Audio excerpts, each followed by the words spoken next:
Okay, thank you for that introduction that actually made me sound better than I actually am. I'm not very young, by the way. Okay, so good morning, and I'm going to talk to you about the manager's role in all of this. And the conference is actually, the title of the conference is actually the Lean Six Sigma Conference for Managers or for leaders. So it's but apt that at the beginning part of the day that we actually talk about what are the expectations for you as leaders in your organization. So obviously leadership plays a key role in implementing Lean Sigma. And if you know all of these fancy statistical tools and methods, but you don't exercise leadership, then you're not going to be successful. It's as simple as that. Okay. So on to my business. People are empowered to think of and deliver improvement projects in their areas. So a key tenet of Lean Sigma is making people participate in the improvement process.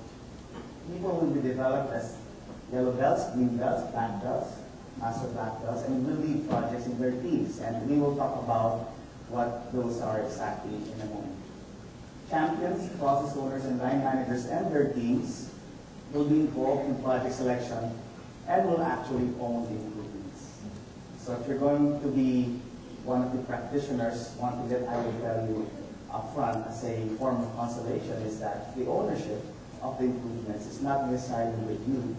Maybe in the course of the project it's with you, but it will actually ultimately reside with the process owners, or those who are actually running. Okay, the different roles and responsibilities, okay, we can liken it to this pyramid.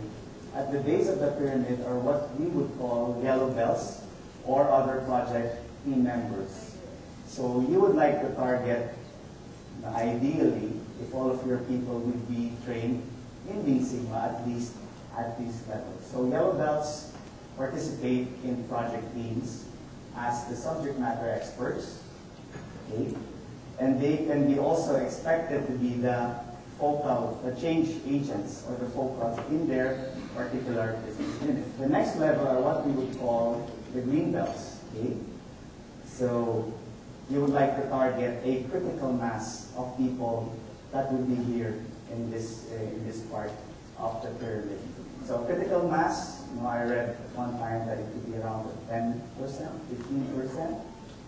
So that is an aggressive target actually. If you would have 40% of your people trained as green belts, then you would really, really achieve quantum improvements.